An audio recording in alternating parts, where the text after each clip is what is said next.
Bago mo simulan ang araw na ito, bago mo harapin ang mga gawain, mga hamon, at mga responsibilidad na naghihintay sa iyo, sandali kitang inaanyayahan na huminto at ituon ang iyong puso sa Diyos.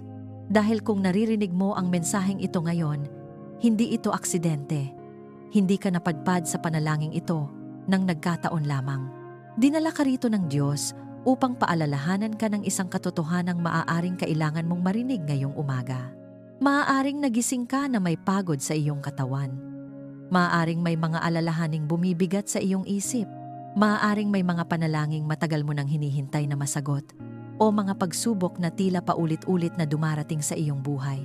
At sa katahimikan ng iyong puso, maaaring napatanong ka, Panginoon, may dahilan pa ba para magpasalamat?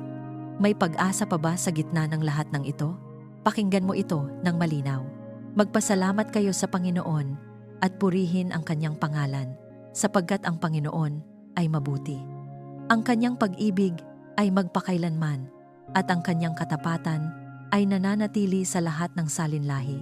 Ang makapangyarihang mensaheng ito, mula sa Psalm 100, ay nagpapaalala na gaano man kahirap ang iyong sitwasyon ngayon, nananatiling mabuti ang Diyos. Ang kanyang pag-ibig para sa iyo ay hindi nababawasan. Ang kanyang katapatan ay hindi nagbabago. At ang kanyang mga pangako ay nananatiling totoo. Ngayong umaga, nais niyang punuin ang iyong puso ng bagong pag-asa. Nais niyang ibuhos sa iyo ang kanyang kagalingan.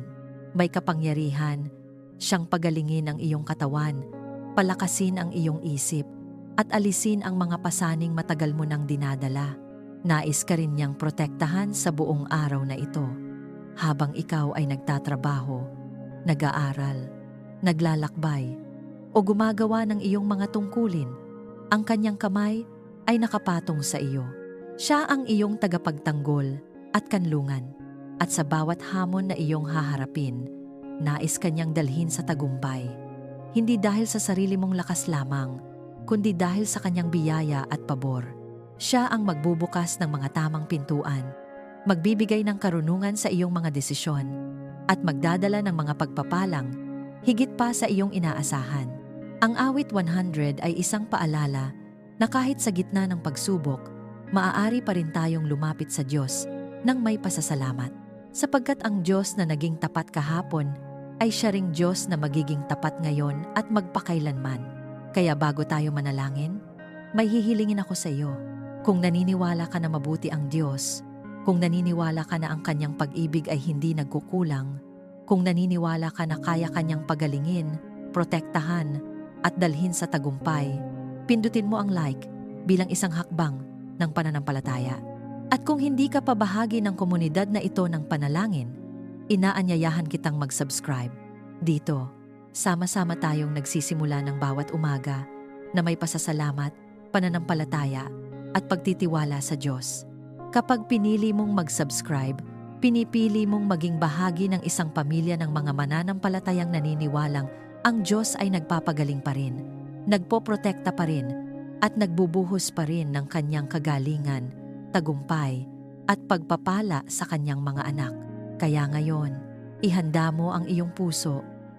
Isuko mo sa Diyos ang lahat ng iyong alalahanin at hayaan mong punuin niya ang araw mo ng kanyang kapayapaan, kagalingan, proteksyon, tagumpay, at pagpapala. Ngayon, tayo'y manalangin. Panginoon, habang kami ay lumalapit sa iyo na may kagalakan at buong pagtitiwala, inilalapit namin ang aming sarili sa iyong trono ng biyaya. Ikaw ang Diyos na buhay, ang may likha ng aming katawan, ang humihinga ng buhay sa aming espiritu. Wala kang hindi nakikita, wala kang hindi kayang pagalingin. Kaya ngayon, may pagpapakumbaba at pananampalataya kami sa banal na dugo ng Panginoong Hesus na nagpapagaling. Pagalingin mo ang aming katawan at alisin ang anumang karamdaman. Kung may sakit na nakatago, ilantad mo at bunutin. Kung may pamamaga, impeksyon, panghihina, o anumang karamdaman na matagal nang bumabagabag, utusan mo itong umalis sa pangalan ni Jesus. Pinapawalang bisa namin ang anumang diagnosis na hindi ayon sa iyong kalooban. Tinatanggihan namin ang anumang hatol ng takot, Sinasabi namin na ikaw ang aming dakilang manggagamot at ang iyong salita ay buhay at may kapangyarihan.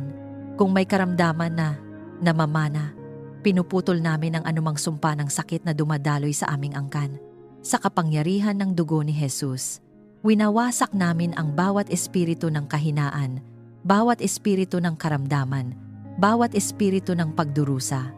Walang kapangyarihan ang kadiliman sa templong ito na iyong tinubos. Ang aming katawan ay hindi pag-aari ng sakit. Ito ay pag-aari mo. Kaya ipinapahayag namin ang kagalingan. Ipinapahayag namin ang kalakasan. Ipanumbalik mo ang lakas ng aming pangangatawan upang makapaglingkod kami sa iyo ng may sigla. Alisin mo ang pagkapagod na hindi maipaliwanag, ang panghihina na parang bigat sa aming mga balikat. Punuin mo ang aming mga buto ng lakas, ang aming mga kalamnan ng tibay, ang aming dugo ng bagong buhay. Naway maranasan namin ang enerhiyang nagmumula sa iyong presensya, hindi lamang pisikal na lakas, kundi lakas na espiritual na bumabangon sa amin sa tuwing kami ay nananalangin at sumasamba. Linisin mo ang aming isipan mula sa pag-aalala, takot, at negatibong kaisipan. Panginoon, alam mo ang mga gabi na kami ay hindi mapalagay. Ang mga sandaling kami ay tahimik, ngunit puno ng ingay ang aming isipan. Pinuputol namin ang bawat kasinungalingan ng kaaway na nagsasabing, kami ay mabibigo, kami ay mawawalan, kami ay hindi sapat. Hindi ito ang iyong tinig. Ang iyong tinig ay puno ng pag-asa at katotohanan. Sa pangalan ni Jesus, itinataboy namin ang espiritu ng pag-aalala at depresyon. Inuutusan namin ang kadiliman na umalis sa aming pag-iisip. Tinatanggap namin ang kapayapaang hindi kayang ibigay ng mundo. Tinatanggap namin ang malinaw na pag-iisip, ang disiplina, ang karunungan, at ang kapanatagan. Ang aming isip ay sakop ng dugo ni Jesus. Ang aming mga kaisipan ay inaakay ng banal na espiritu. Wala nang puwang ang takot, sapagkat ang pag-ibig mo ang naghahari. Punuin mo ang aming puso ng kagalakan at pasasalamat. Kapag may bigat sa aming damdamin, palitan mo ito ng awit ng papuri. Kapag may lungkot, palitan mo ng iyong aliw. Turuan mo kaming magpasalamat, hindi lamang sa panahon ng kasaganaan, kundi maging sa gitna ng pagsubok, sapagkat alam namin na ikaw ay kumikilos kahit hindi namin agad nakikita. Palakasin mo ang aming espiritu upang manatiling matatag sa pananampalataya. Sa bawat atake ng kaaway, laban sa aming kalusugan, laban sa aming kapayapaan, laban sa aming pag-asa, kami ay tumatayo na may awtoridad. Hindi kami uurong, hindi kami papayag na maagaw ang aming kagalakan. Ang aming espiritu ay konektado sa iyo. Ang iyong espiritu ang nagbibigay buhay sa amin. Kung may espiritual na pagkatuyo, kung may pagdududa, palitan mo ito ng matibay na pananampalataya. Naway maranasan namin ang iyong presensya na parang ilog na dumadaloy, nililinis ang bawat sugat, hinuhugasan ang bawat trauma, pinapawi ang bawat alaala ng sakit. Ikaw ang Diyos na nagpapagaling hindi lamang ng sugat na nakikita, kundi pati ng sugat na nakatago sa kailaliman ng aming pagkatao. Naway maranasan ng aming buong pamilya ang iyong kagalingang pisikal, emosyonal, at espiritual. Takpan mo ang bawat miyembro ng aming tahanan ng iyong makapangyarihang kamay. Kung may isa mang nanghihina, palakasin mo. Kung may nagdurusa sa katahimikan, aliwin mo. Kung may naliligaw ng pag-asa, akayin mo pabalik sa iyong liwanag. Pinapahayag namin na ang aming tahanan ay hindi magiging pugad ng karamdaman, kundi lugar ng kagalingan. Hindi ito magiging tahanan ng takot, kundi tahanan ng pananampalataya. Ang bawat silid ay puspos ng iyong presensya. Ang bawat higaan ay saksi ng iyong pagpapagaling. Ang bawat hapag ay lugar ng pasasalamat.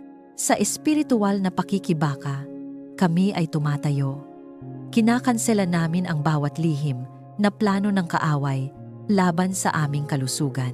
Anumang assignment ng kadiliman na naglalayong sirain ang aming katawan o guluhin ang aming isipan ay winawasak sa pangalan ni Jesus. Ang apoy ng banal na espiritu ang sumusunog sa bawat bakas ng karamdaman. Ang mga anghel mo ay nakapaligid, nagbabantay at naglilingkod ayon sa iyong utos. Kami ay naniniwala, Panginoon, na ikaw ang Diyos na nagpapagaling noon, ngayon at magpakailanman. Kaya tinatanggap namin ang kagalingan, tinatanggap namin ang kalayaan, tinatanggap namin ang ganap na pagpapanumbalik. At habang kami ay patuloy na nananalangin, pinupuri ka namin sapagkat ang iyong kamay ay kumikilos, ang iyong salita ay tumutupad, at ang iyong pag-ibig ay hindi nagmamaliw. Kung sumasampalataya kang tinatanggap mo ang kagalingan ng Diyos sa iyong katawan, isip at espiritu, i-type sa mga komento, "Ako ay pinalalaya at pinapagaling ng kapangyarihan ng Diyos." Hayaan mong ang iyong pahayag ay maging tatak ng iyong pananampalataya at patotoo ng kumikilos na biyaya ng Panginoon sa iyong buhay. Panginoon, ikaw ang aming pastol. Wala kaming dapat ikatakot sapagkat ikaw ang aming tagapagtanggol. Ikaw ang aming kanlungan sa panahon ng panganib. Habang kami ay nananatili sa iyong presensya, inilalagay namin ang aming tahanan, ang aming pamilya, at ang lahat ng aming pag-aari sa ilalim ng iyong banal na pag-iingat. Itinatayo namin ang pader ng panalangin sa paligid ng aming buhay at ipinapahayag namin na walang anumang sandata na binuo laban sa amin ang magtatagumpay. Ingatan mo ang aming tahanan laban sa kapahamakan. Takpan mo ang bawat pinto at bintana ng iyong banal na dugo. Naway ang iyong presensya ang maging pader na apoy sa paligid ng aming bakuran. Kung may anumang balak ang kaaway na maghasik ng kaguluhan, takot o sakuna, agad mo itong hadlangan. Pinapawalang bisa namin ang anumang espiritu ng pagkawasak, anumang espiritu ng aksidente, anumang espiritu ng pagnanakaw at karahasan. Wala silang puwang sa aming tahanan, sapagkat ang aming bahay ay nakatalaga sa iyo. Takpan mo kami ng iyong banal na presensya laban sa anumang panganib na nakikita man o hindi. May mga panganib na alam namin at may mga panganib na hindi namin namamalayan. Ngunit ikaw, Panginoon, ay hindi natutulog ni napapagod. Bantayan mo ang aming paghinga, ang aming pagtulog, ang aming pagbangon. Kung may anumang plano ang kadiliman na magdulot ng sakit o kapinsalaan, winawasak namin ito sa pangalan ni Jesus. Kinakansela namin ang bawat demonic assignment na nakatuon laban sa aming pamilya. Tinatanggihan namin ang takot at pinipili naming magtiwala sa iyong kapangyarihan. Ilayo mo kami sa sakit, aksidente, at anumang masamang balak ng tao o ng espiritual na kaaway. Kung may nakaambang panganib sa daan na aming tatahakin, baguhin mo ang direksyon namin. Kung may taong may maling intensyon, ilayo mo siya sa aming landas. Kung may bitag na inihanda ang kaaway, ibunyag mo ito at iligtas mo kami. Ikaw ang Diyos na nagbubukas ng daan sa gitna ng panganib at naglalagay ng liwanag sa gitna ng dilim. Bantayan mo ang aming paglabas at pagpasok. Sa tuwing kami ay umaalis ng aming tahanan, samahan mo kami. Sa tuwing kami ay bumabalik, salubungin mo kami ng iyong kapayapaan. Ilayo mo kami sa disgrasya sa kalsada, sa kapahamakan sa trabaho, sa anumang hindi inaasahang pangyayari. Ang aming mga hakbang ay itinatagubilin namin sa iyo. Ang aming mga biyahe ay inilalagak namin sa iyong kamay. Ang aming mga plano ay isinasailalim namin sa iyong proteksyon. Magtalaga ka ng iyong mga anghel upang umalalay sa aming pamilya. Ipadala mo ang iyong mga tagapaglingkod na magbabantay sa bawat sulok ng aming tahanan. Naway ang mga anghel mo ang pumagitna sa anumang panganib na susubok lumapit. Sa espiritual na pakikibaka, hindi kami nag-iisa. Ang hukbo ng langit ay kumikilos ayon sa iyong salita, at sa kapangyarihan ni Jesus, kami ay nananatiling ligtas. Kung may mga sumpa ng nakaraan, kung may mga salitang binitawan laban sa amin na puno ng galit at paninira, pinapawalang bisa namin ang mga ito. Ang bawat salita ng kamatayan ay pinapalitan namin ng salita ng buhay. Ang bawat banta ay pinapalitan namin ng pangako ng proteksyon. Hindi mananaig ang dilim, sapagkat ang liwanag mo ang nangingibabaw. Panginoon, linisin mo rin ang atmosfera ng aming tahanan. Kung may naiwan na bakas ng takot, trauma, o kaguluhan, hipuin mo at palayain. Ang aming tahanan ay hindi lugar ng tensyon, kundi lugar ng iyong presensya. Naway maramdaman ng bawat papasok ang kapayapaan na nagmumula sa iyo. Naway ang aming bahay ay maging santuaryo ng iyong pag-ibig at katapatan. Sa tuwing may balitang puno ng pangamba, hindi kami matitinag. Sa tuwing may ulat ng sakuna, hindi kami magpapanik. Sapagkat ang aming tiwala ay wala sa sistema ng mundo, kundi nasa iyo. Ikaw ang aming kanlungan sa gitna ng unos. Ikaw ang aming sandigan sa gitna ng lindol ng buhay. At kahit umalingaw-ngaw ang ingay ng takot sa paligid, ang aming puso ay mananatiling payapa dahil alam naming ikaw ang aming tagapagtanggol. Pinipili naming maniwala na ang iyong kamay ay nakapatong sa aming pamilya. Pinipili naming ipahayag na kami ay ligtas sa ilalim ng iyong mga pakpak. Ang aming mga anak ay protektado. Ang aming mga magulang ay protektado. Ang bawat miyembro ng aming sambahayan ay tinatakpan mo ng iyong biyaya. Walang masamang balita ang mananaig sa aming pananampalataya. At sa bawat pagtatangka ng kaaway na maghasik ng takot, kami ay tumatayo at nagsasabi, hanggang dito ka lamang, hindi ka makakalampas. Ang dugo ni Jesus, ang aming pananggalang. Ang salita ng Diyos ang aming sandata. Ang pangalan ni Jesus ang aming muog. Kami ay hindi magpapadaig sapagkat ikaw ang Diyos na makapangyarihan sa lahat. Naway ang aming tahanan ay maging ligtas na lugar ng iyong kapayapaan at presensya. Naway ang bawat gabi ay puno ng katiwasayan. Naway ang bawat umaga ay puno ng pagtitiwala. Sa ilalim ng iyong proteksyon, kami ay nananatiling matatag, walang takot at puspos ng pag-asa. Kung ikaw ay sumasampalatayang ang iyong pamilya ay nasa ilalim ng banal na proteksyon ng Diyos, i-type sa mga komento, ako at ang aking pamilya ay ligtas sa ilalim ng kamay ng Panginoon. Hayaan mong ang iyong pahayag ay maging tatak ng iyong pagtitiwala at deklarasyon ng tagumpay laban sa anumang panganib. Panginoon, punuin mo ang aming tahanan ng kapayapaang nagmumula sa iyo.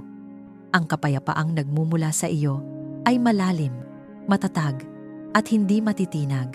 Kaya ngayon, inilalapit namin sa iyo ang aming pamilya at hinihiling namin na ang iyong presensya ang maghari sa bawat sulok ng aming tahanan. Kung may tensyon na namamagitan sa amin, tunawin mo ito sa init ng iyong pag-ibig. Kung may mga salitang nakasakit na hindi pa nahihilom, hipuin mo at pagalingin. Alisin mo ang galit, sigawan, at hindi pagkakaunawaan sa aming pamilya. Hindi mo kami tinawag upang magwasak-wasak, kundi upang magkaisa sa ilalim ng iyong pangalan. Kaya tinatanggihan namin ang anumang espiritu ng pagkakahati, anumang espiritu ng pagmamataas, at anumang espiritu ng pagtatalo na pilit na sumisira sa aming ugnayan. Sa pangalan ni Jesus, winawasak namin ang bawat demonic assignment na naglalayong guluhin ang aming tahanan. Kung may mga panlilinlang ang kaaway upang pag-awayin kami, ilantad mo ang mga ito. Kung may maling akala na lumalalim dahil sa kakulangan ng komunikasyon, bigyan mo kami ng malinaw na pangunawa. Huwag mong hayaang ang maliliit na bagay ay maging malalaking sugat. Turuan mo kaming maging mapagpakumbaba at handang makinig. Turuan mo kaming magsalita ng may kabutihan at pag-ibig sa isa't isa, bago pa man lumabas ang salita sa aming bibig. Naway salain mo ito. Kung ito ay hindi makapagpapatibay, pigilan mo. Kung ito ay hindi makapagbibigay buhay, baguhin mo. Gawin mong daluyan ng grasya ang aming mga salita.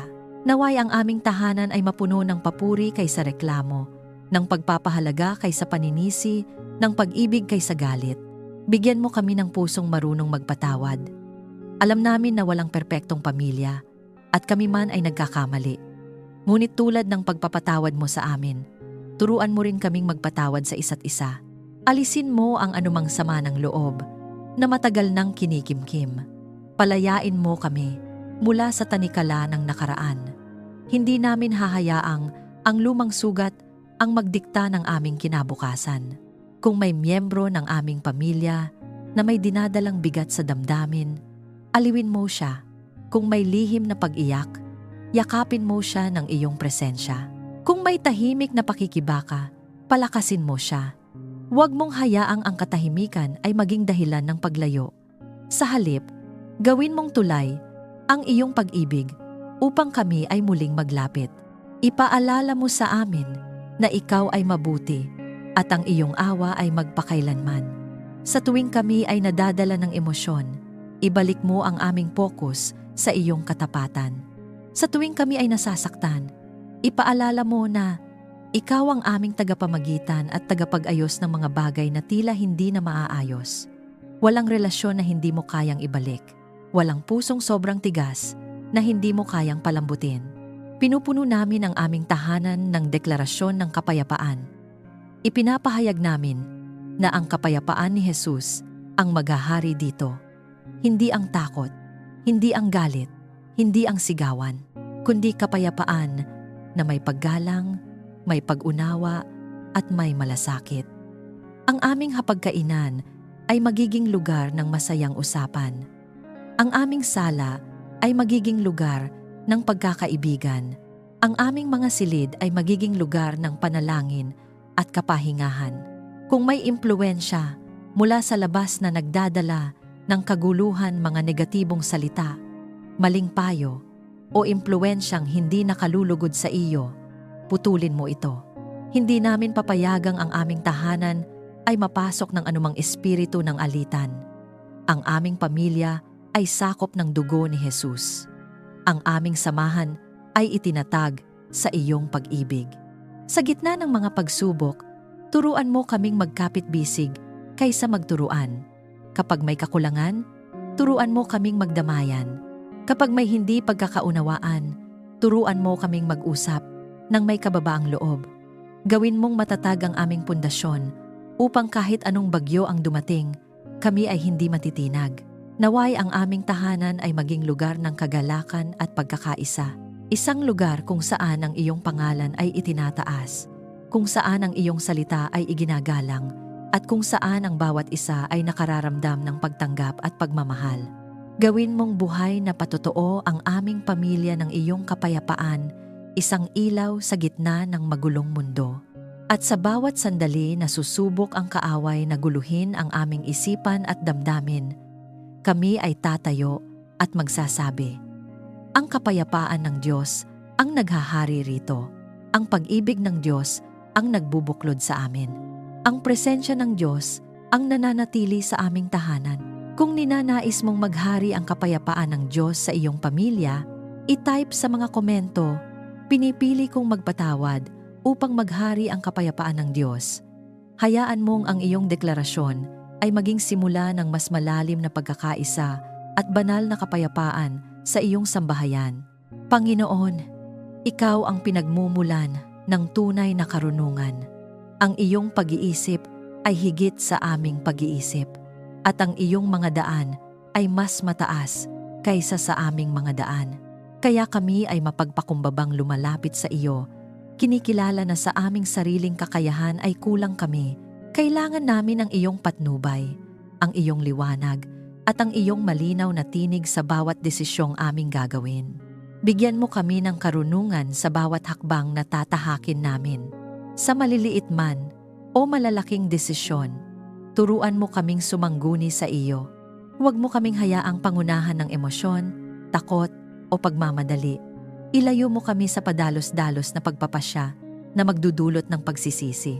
Sa halip, patatagin mo ang aming puso upang maghintay sa iyong tamang panahon at magtiwala sa iyong direksyon.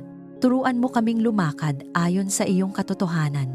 Sa mundong puno ng iba't ibang opinyon at ideolohiya, gawin mong malinaw sa amin kung ano ang tama at kalugod-lugod sa iyo. Kung may panlilinlang na nagkukubli sa anyo ng kabutihan, ilantad mo ito. Kung may daan na tila madali ngunit hindi ayon sa iyong kalooban, hadlangan mo kami. Mas pipiliin naming sumunod sa iyo kaysa sundin ang agos ng mundo. Buksan mo ang aming isip upang maunawaan ang iyong kalooban. Kapag kami ay nagbabasa ng iyong salita, bigyan mo kami ng pangunawa na higit sa kaalaman lamang. Gawin mong buhay ang bawat talata sa aming karanasan. Iukit mo sa aming puso ang iyong mga pangako. Naway, ang iyong salita ang maging batayan ng aming mga prinsipyo, ang maging ilaw sa aming landas, at ang maging pamantayan ng aming mga desisyon. Sa espiritual na pakikibaka, bigyan mo kami ng discernment. Turuan mo kaming makilala kung ano ang mula sa iyo at kung ano ang hindi. Kung may lihim na bitag ang kaaway na nakatago sa likod ng oportunidad, ihayag mo ito bago pa kami madapa. Kinakansela namin ang bawat demonic assignment na naglalayong lituhin ang aming isip at ilayo kami sa iyong kalooban. Sa pangalan ni Jesus, tinatanggap namin ang malinaw na direksyon at matatag na paninindigan. Gabayan mo ang mga magulang sa wastong pagpapalaki ng mga anak. Bigyan mo kami ng pasensya kapag kami ay napapagod. Bigyan mo kami ng mahinahong tinig kapag kami ay nasasaktan. Turuan mo kaming maging halimbawa ng pananampalataya, integridad at pag-ibig. Huwag mo kaming hayaang maging pabaya o masyadong mahigpit. Ibalanse mo ang aming disiplina at lambing ayon sa iyong karunungan. Kapag kami ay nahaharap sa mga hamon sa pagpapalaki ng aming mga anak, paalalahanan mo kaming hindi kami nag-iisa. Ikaw ang tunay na ama na nagtuturo at gumagabay. Ipakita mo sa amin kung paano sila palalakihin na may takot at paggalang sa iyo. Kung may impluwensyang hindi mabuti na lumalapit sa kanila, bigyan mo kami ng kaalaman upang maagapan ito. Naway ang aming tahanan ay maging lugar ng paghubog at pagtuturo ng iyong katotohanan. Bigyan mo ng karunungan ang aming mga anak sa kanilang pag-aaral at pakikitungo sa iba. Buksan mo ang kanilang isipan upang maunawaan ang kanilang mga aralin. Palakasin mo ang kanilang memorya at konsentrasyon. Ilayo mo sila sa impluwensyang maglalayo sa iyo. Turuan mo silang pumili ng mabubuting kaibigan at maging mabuting impluwensya sa iba. Kung sila man ay makaranas ng tukso o presyon mula sa paligid, paalalahanan mo silang tumayo sa iyong katotohanan. Naway ang iyong espiritu ang magpaalala sa kanila ng tama at mali. Sa bawat pagsusulit ng buhay, akademiko man o moral, tulungan mo silang magtagumpay ng may integridad. Panginoon, bigyan mo rin kami ng karunungan sa aming pananalapi, sa aming trabaho at sa aming pakikitungo sa kapwa. Turuan mo kaming maging mabuting katiwala ng mga biyayang ipinagkaloob mo. Ilayo mo kami sa maling pamumuhunan, sa mapanlinlang na kasunduan, at sa anumang magdadala ng kaguluhan sa aming pamilya. Gawin mong maingat at mapanuri ang aming isip. Kung kami ay may mga plano at pangarap, ituwid mo ang mga ito ayon sa iyong layunin. Kung may ambisyon na hindi nakalulugod sa iyo, baguhin mo ang direksyon namin. Mas nanaisin naming maabot ang iyong kalooban kaysa ang pansariling tagumpay. Sapagkat alam namin na ang tagumpay na walang iyong basbas ay walang tunay na kapayapaan. Naway ang aming pamilya ay maging matalino at matatag sa iyong salita. Hindi lamang marunong sa kaalaman ng mundo, kundi puno ng banal na karunungan. Gawin mo kaming mga taong hindi madaling malinlang, hindi madaling matitinag, at hindi madaling matukso. Ang aming pundasyon ay nasa iyo. Ang aming paninindigan ay nakaugat sa iyong katotohanan. Sa bawat yugto ng aming buhay, mula sa pagpapasya hanggang sa pagpapatupad, ikaw ang aming konsultahin. Itanim mo sa amin ang ugali ng pananalangin bago kumilos, ang paghingi ng payo bago magdesisyon, at ang pagpapasakop sa iyo bago magtagumpay. Kung ikaw ay humihiling ng banal na karunungan para sa iyong pamilya, i-type sa mga komento. Pinipili kong sundin ang karunungan ng Diyos kaysa sa sariling pag-unawa. Hayaan mong ang iyong deklarasyon ay maging paanyaya para sa malinaw na direksyon at matatag na pundasyon sa iyong buhay at sambahayan. Panginoon, pangunahan mo kami sa tamang landas sa bawat yugto ng aming buhay. Ikaw ang ilaw na hindi namamatay, ang tinig na malinaw sa gitna ng maraming ingay, ang kamay na matatag kapag kami ay nag-aalinlangan. Hindi namin nais maglakad ng hiwalay sa iyo. Hindi namin nais umasa lamang sa aming sariling kakayahan. Inaamin namin na kung wala ka, madali kaming maligaw. Kaya ngayon, isinusuko namin sa iyo ang aming mga plano, direksyon, at kinabukasan. Ipakita mo sa amin ang iyong layunin para sa aming buhay. Kung may mga pangarap kami na hindi naaayon sa iyong kalooban, baguhin mo ang mga ito. Kung may mga pintuan na pilit naming binubuksan ngunit hindi mo itinakda para sa amin, isara mo ito ng malinaw. At kung may mga pintuan ng oportunidad na nagmumula sa iyo, bigyan mo kami ng tapang upang pumasok ng may pananampalataya. Sa tuwing kami ay nasa sangandaan ng desisyon, huwag mo kaming hayaang magpadalos-dalos. Turuan mo kaming maghintay sa iyong kumpirmasyon. Ilayo mo kami sa maling direksyon na maaaring magdala ng pagsisisi. Sa halip, ilagay mo sa aming puso ang kapayapaan bilang tanda ng iyong pagsang-ayon, sapagkat alam namin na kung ikaw ang nagbukas ng daan, walang sino man ang makapagsasara nito. Tulungan mo kaming maglingkod sa iyo ng may kagalakan. Huwag mo kaming hayaang mapagod sa paggawa ng mabuti. Kapag may mga pagsubok at hindi nakikitang bunga ang aming sakripisyo, paalalahanan mo kami na ikaw ang nakakakita sa lihim. Ang aming paglilingkod ay hindi para sa papuri ng tao, kundi para sa kaluwalhatian mo. Bigyan mo kami ng pusong masigasig at hindi nanlalamig. Kung may takot na pumipigil sa amin upang sumunod sa iyong tawag, wasakin mo ito sa pangalan ni Jesus. Kinakansela namin ang bawat demonic assignment na naglalayong hadlangan ang aming layunin. Ang bawat kasinungalingan na nagsasabing kami ay hindi karapat-dapat ay pinatatahimik namin. Ikaw ang tumawag sa amin at ikaw din ang magpapalakas sa amin. Ituro mo kung paano maging mabuting halimbawa sa iba. Sa aming pananalita, sa aming pagkilos, at sa aming pamumuhay, naway makita ka. Gawin mong buhay na patotoo ang aming pamilya ng iyong kabutihan at katapatan.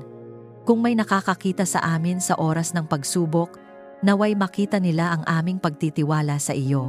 Kung may nakakakita sa amin sa oras ng tagumpay, naway makita nila ang aming pagpapakumbaba at pasasalamat. Turuan mo kaming maging sensitibo sa tinig ng banal na espiritu, sa maliliit na paalala at banayad na gabay, naway maging handa kaming sumunod. Kung kami ay napapalayo sa iyo dahil sa abala o pag-aalala, ibalik mo kami agad sa iyong presensya. Ayaw naming masanay na wala ang iyong direksyon. Nais naming ang bawat hakbang namin ay nakasunod sa iyong kalooban. Sa bawat hakbang namin, ikaw nawa ang aming sandigan at direksyon. Kapag ang landas ay tila mahirap at mabato, hawakan mo kami. Kapag ang daan ay tila madilim at hindi malinaw, liwanagan mo ito. Kapag kami ay nadadapa, ibangon mo kami. Hindi kami titigil sa paglalakad kasama ka. Ang aming pamilya ay itinatagubilin namin sa iyong patnubay. Ang aming mga anak, ang aming mga magulang, at ang bawat mahal namin sa buhay ay nasa ilalim ng iyong direksyon. Huwag mo kaming hayaang maligaw sa impluwensya ng mundo. Panatilihin mo kaming nakatuon sa iyo. Kung nais mong maranasan ang malinaw na gabay ng Diyos sa iyong buhay, i-type sa mga komento, Panginoon, ikaw ang manguna sa bawat hakbang ng aking buhay. Hayaan mong ang iyong pahayag ay maging pagsuko at pagtitiwala sa perpektong direksyon ng Diyos. Panginoon, ikaw ang pinagmumulan ng lahat ng mabuti at ganap na kaloob. Ang bawat pagpapala ay nagmumula sa iyong kamay, at walang anumang kayamanan sa mundo ang maihahambing sa iyong presensya sa aming buhay. Kaya ngayon, may pagpapakumbaba at pananampalataya, inilalapit namin sa iyo ang aming tahanan at buong pamilya. Humihiling ng iyong banal na pagpapala na hindi lamang panandalian kundi patuloy at sagana. Pagpalain mo ang aming tahanan ng kasaganaan at sapat na pangangailangan. Hindi kami humihiling ng labis upang magmalaki, kundi sapat upang mabuhay ng marangal, makatulong sa iba, at maitaguyod ang aming pamilya. Ikaw ang nakakakita ng aming mga pangangailangan bago pa namin ito sambitin. Alam mo ang bawat bayarin, bawat obligasyon, bawat alalahanin tungkol sa pananalapi. Kaya inilalagak namin sa iyo ang aming pagtitiwala. Kung may kakulangan, ikaw ang magpuno. Kung may pagkakautang, turuan mo kaming maging disiplinado at bigyan mo kami ng paraan upang ito ay mabayaran. Kung may pintuan ng oportunidad na dapat buksan, pangunahan mo kami roon. Ngunit kung may alok na tila kaakit-akit ngunit magdadala ng kapahamakan, ilayo mo kami. Ayaw naming pagpalain sa paraang maglalayo sa iyo. Nais naming ang pagpapalang nagmumula sa iyo ay may kasamang kapayapaan. Pagpalain mo ang gawain ng aming mga kamay. Ang aming hanapbuhay, negosyo, propesyon at mga proyekto ay inilalagay namin sa iyong kamay. Bigyan mo kami ng sipag, integridad at kahusayan. Huwag mo kaming hayaang maging tamad o kampante. Turuan mo kaming magtrabaho ng may katapatan, hindi lamang kapag may nakakakita, kundi lalo na kapag ikaw lamang ang saksi. Kung may mga hadlang sa aming trabaho, intriga, paninira, o hindi makatarungang pagtrato, ikaw ang aming ipagtanggol. Kinakansela namin ang bawat demonic assignment na naglalayong sirain ang aming kabuhayan. Pinapawalang bisa namin ang bawat salita ng pagkatalo at kakulangan. Sa pangalan ni Jesus, ipinapahayag namin ang pabor ng Diyos sa aming buhay. Ang pabor na nagbubukas ng pintuan na walang makapagsasara. Ang pabor na nag-aangat sa amin hindi upang magmataas, kundi upang magbigay luwalhati sa iyo. Punuin mo ang aming puso ng patuloy na pasasalamat. Huwag mo kaming hayaang masanay sa iyong mga biyaya, na parabang ito ay karaniwan lamang. Buksan mo ang aming mga mata upang makita ang maliliit na himala sa araw-araw, ang pagkain sa hapag, ang lakas ng katawan, ang pagtawa ng pamilya, ang kapayapaang hindi mabibili ng pera. Turuan mo kaming magpasalamat hindi lamang sa malalaking tagumpay, kundi maging sa tahimik na probisyon mo. Ilayo mo kami sa espiritu ng inggit at paghahambing. Kapag nakikita namin ang tagumpay ng iba, turuan mo kaming magalak kasama nila. Huwag mo kaming hayaang maipit sa bitag ng pagkukumpara na nagdudulot ng kawalan ng contentment. Ang pagpapala mo sa amin ay natatangi. Ang plano mo para sa amin ay personal, at ang timing mo ay perpekto. Ipagkaloob mo ang pagkakaisa at pagmamahalan sa aming pamilya bilang pinakamahalagang pagpapala. Sapagkat ano ang silbi ng kasaganaan kung may hidwaan? Ano ang halaga ng tagumpay kung may lamat ang samahan? Gawin mong matibay ang aming ugnayan. Kung may anumang inggit, kompetisyon o hindi pagkakaunawaan sa loob ng aming tahanan, bunutin mo ito sa ugat pa lamang. Pagpalain mo ang aming mga anak ng mabuting kinabukasan. Ihanda mo ang mga tamang oportunidad para sa kanila. Ilayo mo sila sa maling desisyon na maaaring makasira sa kanilang buhay. Naway ang iyong pagpapala ay hindi lamang para sa amin, kundi magpatuloy hanggang sa susunod na henerasyon. Putulin mo ang anumang sumpa ng kahirapan, pagkabigo, o pagkawasak na maaaring umikot sa aming angkan. Sa pangalan ni Jesus, ipinapahayag namin ang bagong simula at bagong direksyon. Naway maging daluyan kami ng pagpapala sa iba. Huwag mo kaming gawing imbakan lamang ng biyaya, kundi maging kanal na dinadaluyan ng iyong kabutihan. Bigyan mo kami ng pusong mapagbigay. Turuan mo kaming magbahagi ng oras, lakas, pananalapi, at pag-ibig. Kapag may nangangailangan, ipaalala mo sa amin na minsan din kaming tinulungan. Ang pagpapalang natatanggap namin ay hindi lamang para sa amin, kundi para maipasa. Kung may takot sa aming puso tungkol sa kinabukasan, palitan mo ito ng pananampalataya. Ang ekonomiya man ng mundo ay magbago. Ang mga sistema man ay umuga. Ikaw ay nananatiling tapat. Ikaw ang aming provider. Hindi kami aasa lamang sa sweldo o negosyo. Aasa kami sa iyo na nagbibigay ng kakayahang kumita at magtagumpay. Panginoon, pagpalain mo rin ang aming kalusugan bilang kayamanang hindi kayang bilhin, sapagkat ano ang halaga ng kayamanan kung ang katawan ay nanghihina? Iugnay mo ang pagpapala ng kasaganaan sa pagpapala ng kalakasan. Naway sabay na lumago ang aming espiritual na buhay at ang aming kabuhayan. Huwag mo kaming hayaang maging mayaman sa material, ngunit dukha sa pananampalataya. Kung may mga nakaraang pagkakamali sa pananalapi, turuan mo kaming matuto mula rito. Huwag mo kaming hayaang manatili sa guilt o pagsisisi. Sa halip, bigyan mo kami ng bagong simula. Ang iyong biyaya ay sapat upang ituwid ang aming landas. Ang iyong karunungan ay sapat upang ayusin ang aming sistema. Ang iyong kapangyarihan ay sapat upang magdala ng biglaang pagbabago kung ito ay naaayon sa iyong kalooban. Sa bawat pagpapala na aming matatanggap, ilayo mo kami sa kayabangan. Ipaalala mo sa amin na ang lahat ay galing sa iyo. Ang aming kakayahan, talino, lakas, at oportunidad ay hindi namin sariling gawa kundi kaloob mo. Kaya ang papuri at kaluwalhatian ay sa iyo lamang. Ipadama mo sa amin ang iyong walang hanggang kabutihan at katapatan. Kapag kami ay dumaraan sa panahon ng paghihintay, paalalahanan mo kaming ang iyong mga pangako ay hindi nabibigo. Kapag tila mabagal ang pagdating ng sagot, turuan mo kaming magtiwala sa iyong proseso, sapagkat ang pagpapalang mula sa iyo ay dumarating sa tamang oras at may kasamang kapayapaan. Pinupuno namin ang aming tahanan ng deklarasyon ng pagpapala. Ipinapahayag namin na kami ay pinagpala upang magpala, pinagpala upang maging ilaw, pinagpala upang maging patotoo ng iyong katapatan. Walang anumang sumpa ang mananaig, sapagkat kami ay tinubos ni Jesus. Walang kakulangan ang maghahari, sapagkat ikaw ang aming pastol. Sa espiritual na larangan, tinatatakan namin ang aming pamilya ng iyong pangako.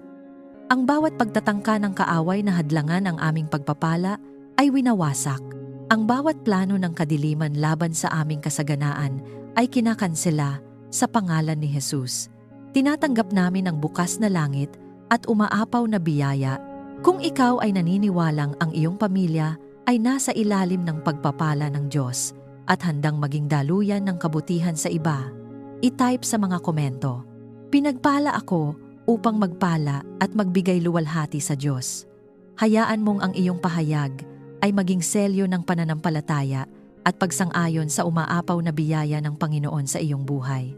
Panginoon, ikaw ang nagbibigay ng tunay na tagumpay.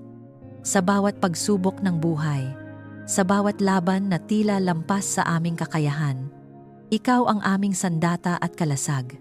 Kaya ngayon, inilalapit namin sa iyo ang bawat hamon na aming kinahaharap. Bigyan mo kami ng tagumpay laban sa mga pagsubok ng buhay. Kapag ang problema ay tila napakalaki, ipaalala mo sa amin na mas dakila ka. Kapag ang pintuan ay tila sarado, turuan mo kaming maghintay o humanap ng direksyong ibinubukas mo. Hindi kami magpapatalo sa takot, sa panghihina o sa pangungutya ng kaaway. Sa pangalan ni Jesus, ipinapahayag namin na kami ay higit pa sa mga mananagumpay sa pamamagitan niya na nagmamahal sa amin. Patatagin mo ang aming pananampalataya sa gitna ng hamon. Huwag mo kaming hayaang matangay ng pagdududa kapag ang sagot ay hindi agad dumarating. Sa halip, palalimin mo ang aming pagtitiwala. Kapag kami ay nadadapa, ibangon mo kami. Kapag kami ay napapagod, palakasin mo kami. Ang aming tagumpay ay hindi nakasalalay sa aming lakas, kundi sa iyong kapangyarihan. Pagtagumpayin mo ang aming mga plano ayon sa iyong kalooban. Kung ang aming mga layunin ay nakaayon sa iyong puso, pagpalain mo at palaguin. Ngunit kung may bahagi na hindi kalugod-lugod sa iyo, ituwid mo bago pa man ito magbunga ng pagkakamali. Mas nanaisin naming magtagumpay sa iyong paraan kaysa manalo ngunit malayo sa iyo. Turuan mo kaming magtiwala sa iyo sa bawat laban, sa laban ng kalusugan, sa laban ng pananalapi, sa laban ng relasyon at sa laban ng pananampalataya. Kinakansela namin ang bawat demonic assignment na naglalayong hadlangan ang aming progreso. Ang bawat tanikala ng pagkatalo ay pinuputol. Ang bawat salita ng kabiguan ay pinapalitan ng deklarasyon ng tagumpay sa pangalan ni Jesus. Naway ang bawat tagumpay namin ay magbigay papuri at pasasalamat sa iyo. Huwag mo kaming hayaang ang tagumpay ay magdala ng pagmamataas. Sa halip, gawin mo itong patotoo ng iyong katapatan. Sa bawat panalo, ikaw ang aming itataas. Sa bawat breakthrough, ikaw ang aming pupurihin. At sa bawat larangan ng aming buhay, ipinapahayag namin ang tuloy-tuloy na tagumpay sa pangalan ni Jesus. Amen. Maraming salamat sa muli mong pagsama sa akin sa ating sandali ng panalangin. Tulad ng paalala sa awit 100, Tayo ay lumalapit sa Panginoon na may kagalakan, naglilingkod sa Kanya na may masayang puso, at pumapasok sa Kanyang presensya na may pasasalamat. Kung may dinadala ang iyong puso pasasalamat para sa Kanyang kabutihan, kahilingan, o simpleng pagpupuri sa Kanyang pangalan, maaari mo itong ibahagi sa mga komento. Inaanyayahan kitang i-like, i-share, at mag-subscribe upang mas marami pa ang makasama natin sa paglapit sa Diyos na may kagalakan. Sa bawat pagbahagi mo, maaring may pusong mapalakas at may buhay na muling mapuno ng pag-asa. Naway ang kabutihan at katapatan ng Panginoon ang sumama sa iyo at sa iyong pamilya. Magpatuloy kang magpasalamat, magpatuloy kang magpuri, at magpatuloy kang magtiwala. Hanggang sa muli nating sandali ng panalangin at pagpupuri, pagpalain ka ng Diyos.